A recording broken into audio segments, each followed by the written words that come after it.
السلام علیکم ورحمۃ اللہ تعالیٰ وبرکاتہ۔ جناب وارث کمالی، جناب یہ کچھ بھائیوں نے میسج کیے ہیں کہ جناب پیر صاحب یہ بتائیں کہ گھر کے اندر سے بے برکتی کو کیسے ختم کیا جائے۔ یاد رکھیے کہ گھر کے اندر بے برکتی اس کی وجہ یہی ہے کہ ہم نے دعاؤں کو چھوڑ دیا ہے۔ گھر کے اندر داخل ہوتے وقت سب سے پہلے سلام کرنا چاہیے کہ السلام علیکم ورحمۃ اللہ۔ اس کے بعد اسی مقام پر کھڑے ہو کر آیت الکرسی پڑھنی چاہیے، اللہ لا الہ الا هو الحی القیوم لا تأخذہ سنۃ ولا نوم۔ نبی اکرم صلی اللہ تعالی علیہ وآلہ وسلم کا فرمان ہے کہ جو شخص گھر میں داخل ہوتے وقت سلام کرے اور سلام کے بعد ایک مرتبہ آیت الکرسی پڑھتا ہے، اللہ تعالیٰ اس گھر کے اوپر رحمتوں کا نزول فرما دیتے ہیں۔ رب تعالیٰ زمینی اور آسمانی بلاؤں سے اسے محفوظ رکھتے ہیں، اور رب تعالیٰ اس کے رزق کے اندر مزید کثیر تعداد کے اندر اضافہ فرما دیتے ہیں۔ عزیزان محترم، یاد رکھیے کہ اکثر یہ جو سوال ہوتے ہیں کہ بھئی گھر کے اندر بے برکتی ہے، گھر کے اندر بے برکتی کی وجہ یہ ہے کہ بھئی ہم نے کھانا کھاتے وقت دعا کو چھوڑ دیا، کھانا کھاتے وقت کوئی بھی دوا نہیں پڑ رہا، کھانے کے بعد کی دوا کوئی نہیں پڑ رہا، رات کو سو رہے ہیں تو کوئی دوا نہیں، صبح اٹھ رہے ہیں تو کوئی دوا نہیں، یعنی کوئی بھی کام جو تھا ہمارا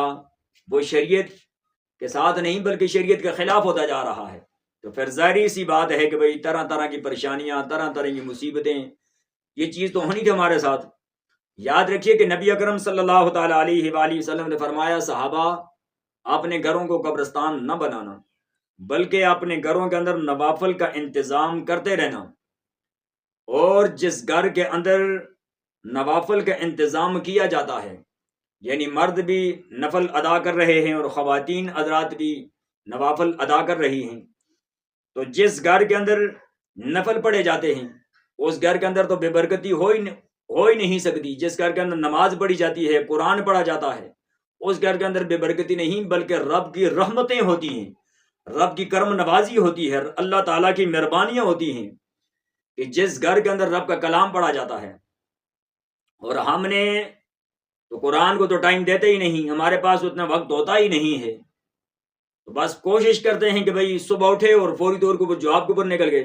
تو شام کو جس وقت آئے تو موبائل میں آ کر مصروف ہو گئے، اس کے بعد ہم سو گئے۔ تو یاد رکھیے کہ بھئی ہمارا یہ طریقہ کار ہونا چاہیے کہ سونے سے پہلے ہمیں دعا پڑھنی چاہیے، صبح اٹھنے کی دعا بھی ہمیں پڑھنی چاہیے، کھانا کھانے کی دعا پہ عمل کرنا چاہیے۔